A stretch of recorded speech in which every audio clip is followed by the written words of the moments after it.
project that Dad's making.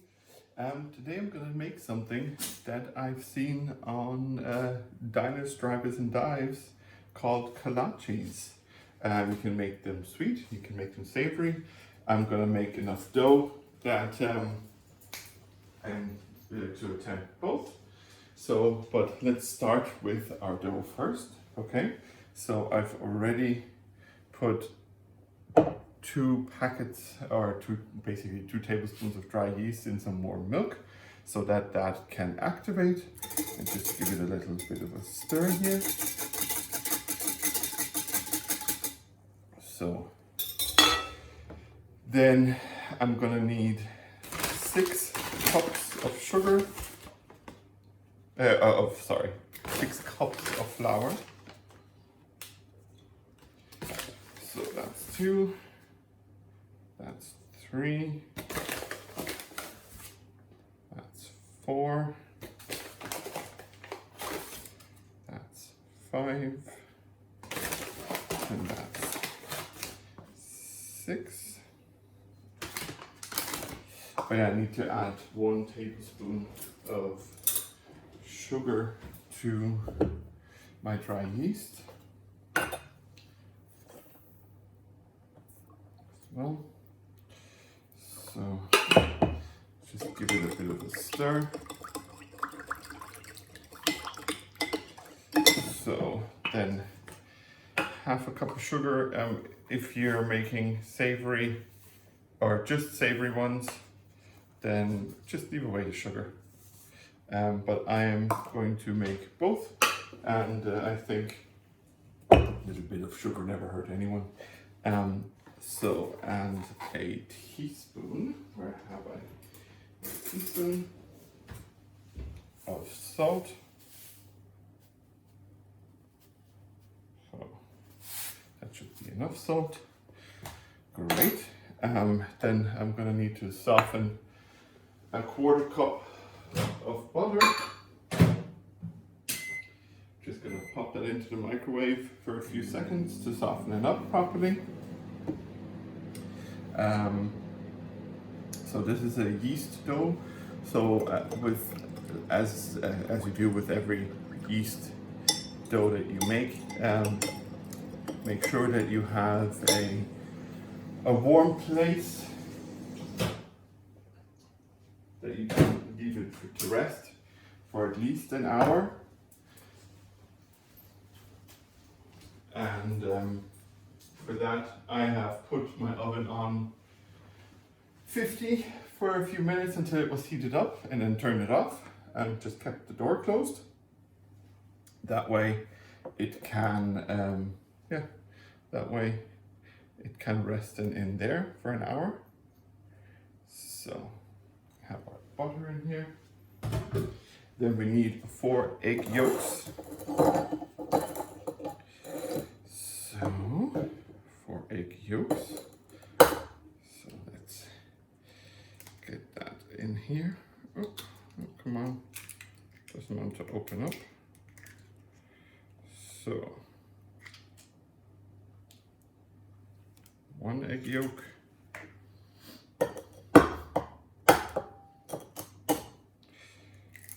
So just pass it back and forth between the eggshells, and then you'll be golden, just like your egg yolk. That's 2. Oh,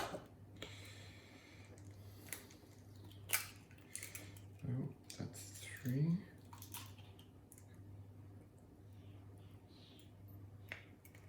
So that's 3. And here comes number 4.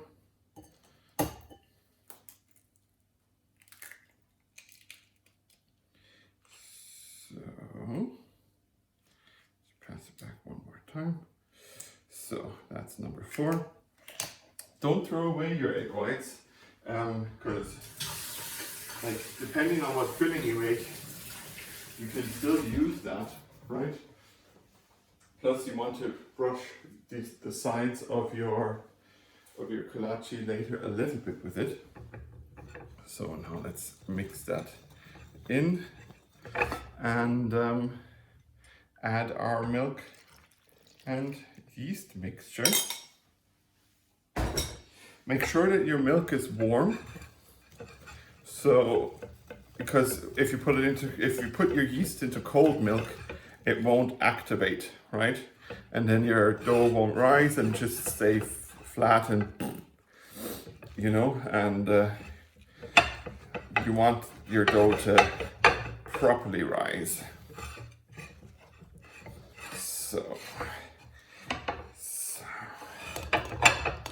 So now the dough has gone to a state where I need to use my hand now. I have washed my hands, so let's just get the dough out of our mixer here. So, come on, just a little bit more so we don't waste too much. And you just start kneading. And if you notice your dough is a bit sticky, well, first of all, make sure that you get all the flour from the bottom of your bowl.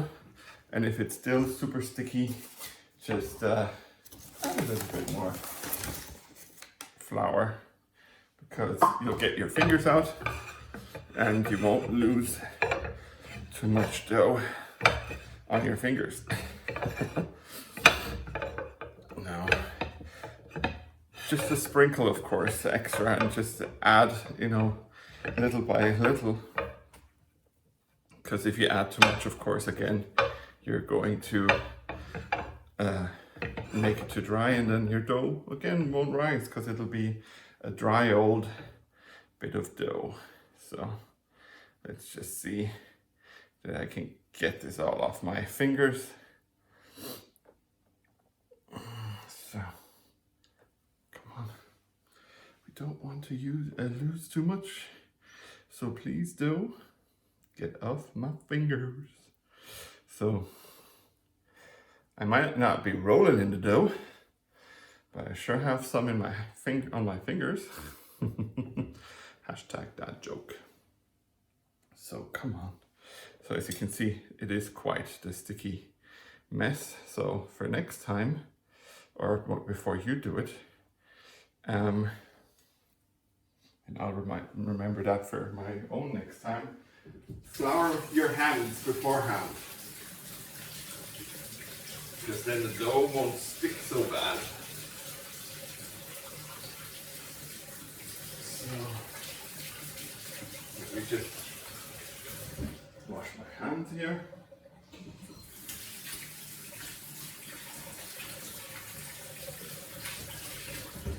So perfect.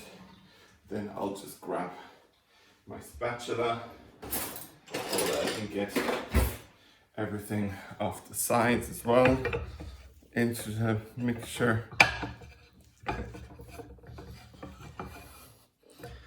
So, and like I said, make sure that you incorporate every bit of flour that you have into your dough, and then when you use your spatula, get everything, or most of your dough at least, off of the sides and into the middle, as you can see here. So I'm now going to cover the dough with a fresh kitchen towel, and I'm going to leave it rest for an hour, and afterwards I will knead it and then leave it for another hour, but we'll see about that later. So for now, see you soon. So guys, we are back. So first I am going to show you how to make the savory filled kolaches now. So you take one of your little doughs. Like I said earlier, you will prove it for an hour, the dough, then knead it, or whatever, you know. Yeah, knead it, then put it again for another hour so it doubles in size. and then you cut. You can use a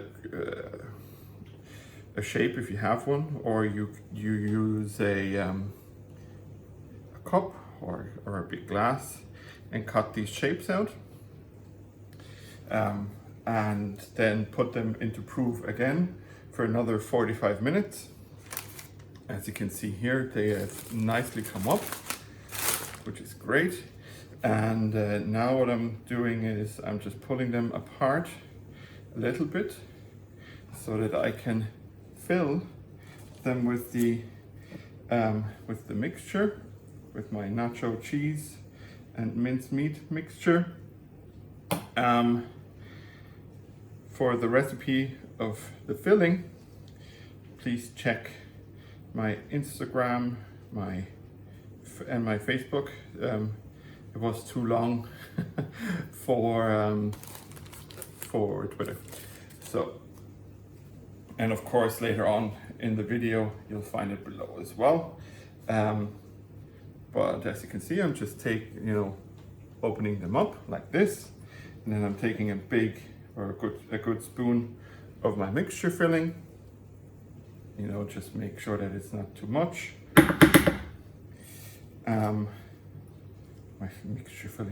My filling mixture, and then all you do is just kind of pinch it all together like so and so that you don't have an opening, but you have a nice ball like this, and then you pop them into the oven until they're golden brown and lovely. The sweet filling is still cooking away. I've used my coconut pudding recipe from last time, which you can find on all of my channels. And I'm also making a compote of cherries and forest fruit. It's literally 800 grams of fruit, 100 milliliters of water, and I just cook it down until all the fruit is nice and soft. And then use a potato masher to mash it through. And then I'm gonna fill these, but yeah, I'll show you that later or in a little bit. See you soon. Hey everyone. So, last part, or well, almost last part, but first, look at these babies. Those are the savory ones when they're cooked. They're like lovely little buns. So, and I filled a few more here, as you can see. So I'll just put them to the side, and I'll get this here front and center, okay? So what you do now is you need to create a little indent so that you can fill it. So let's say we'll use a glass.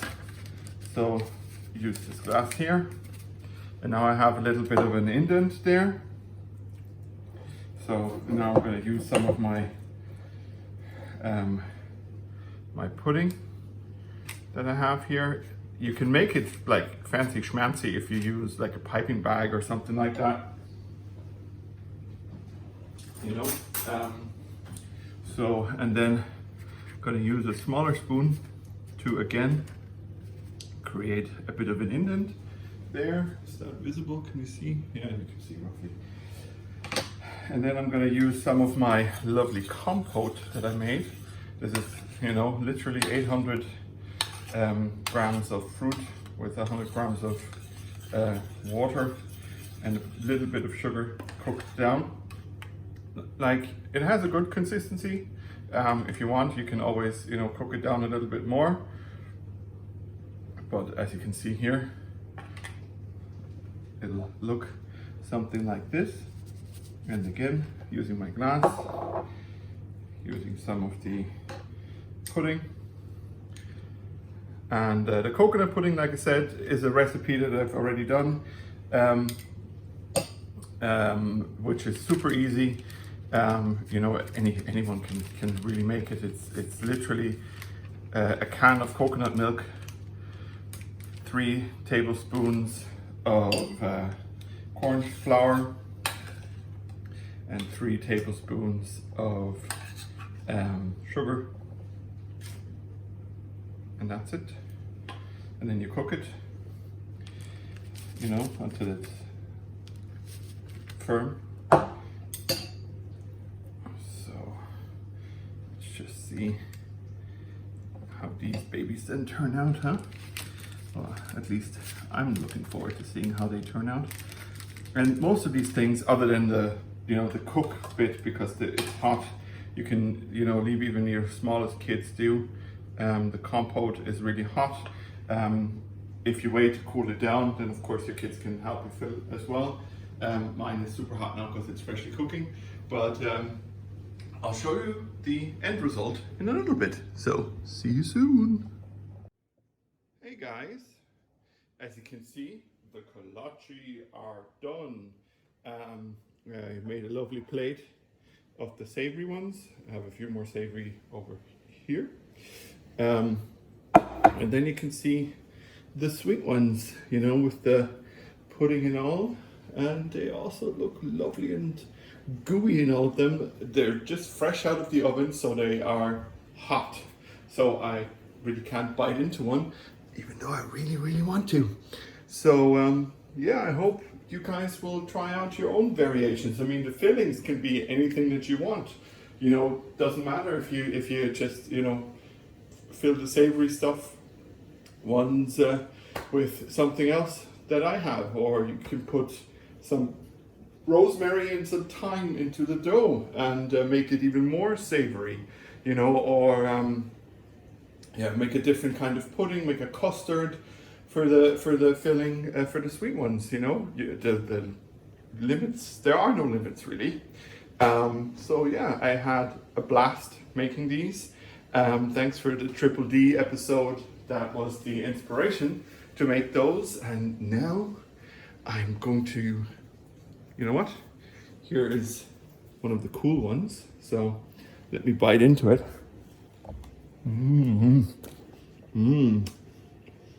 Wow.